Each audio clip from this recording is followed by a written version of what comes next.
আসন্ন আইপিএল নিলামের জন্য ৩৫০ জনের চূড়ান্ত সংক্ষিপ্ত তালিকা প্রকাশ করেছে আইপিএল কর্তৃপক্ষ। তবে সেই তালিকায় জায়গা হয়নি বাংলাদেশের সাবেক বিশ্বসেরা অলরাউন্ডার সাকিব আল হাসানের। ১ কোটি রুপি ভিত্তিমূল্যে নাম নিবন্ধন করলেও শেষ পর্যন্ত তালিকা থেকে ছেঁটে ফেলা হয়েছে তাকে। সাকিব বাদ পড়লেও নিলামের চূড়ান্ত তালিকায় টিকে গেছেন বাংলাদেশের ৭ ক্রিকেটার। তারা হলেন Mustafizur Rahman, Rishad Hossain, Taskin Ahmed, Nahid Rana. Gold's Gym across 30+ countries. With over 700+ locations worldwide, train anywhere, belong everywhere. Tanzim Hasan Shakib, Rakibul Hasan ও শরীফুল ইসলাম প্রাথমিক তালিকায় থাকলেও নিলামের চূড়ান্ত তালিকায় সাকিবের নাম রাখা হয়নি। বাংলাদেশের ৭ ক্রিকেটারের মধ্যে সবচেয়ে বড় চমক রাকিবুল হাসানের নাম। ২০২০ সালে অনূর্ধ্ব-১৯ বিশ্বকাপ জয়ী দলের এই বাঁহাতি স্পিনার নিয়মিত খেলেন ইমার্জিং দল, হাই পারফরমেন্স স্কোয়াড ও বাংলাদেশ এ দলে। এখনও জাতীয় দলে ডাক পাননি তিনি।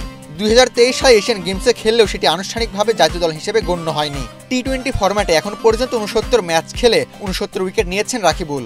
সেরা বোলিং ফিগার ৭ রানে ৩ উইকেট, ইকোনমি রেট ৬.৯০।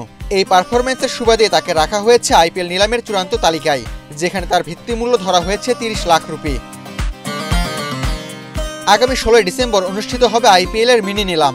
এবার নিলামের জন্য নিবন্ধিত হয়েছিলেন মোট ১৩৯০ জন ক্রিকেটার।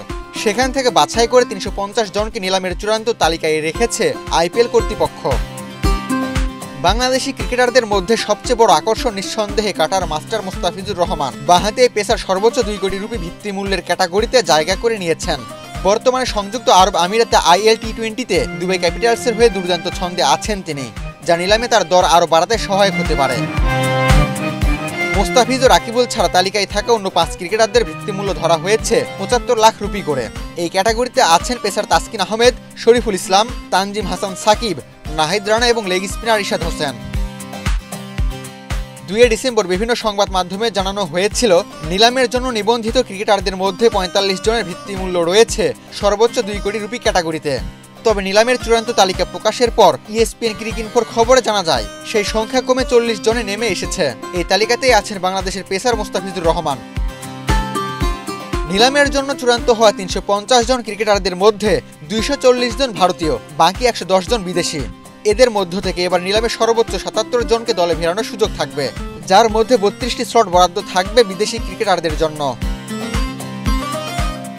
আবু তালহা, বাংলাদেশ প্রতিদিন।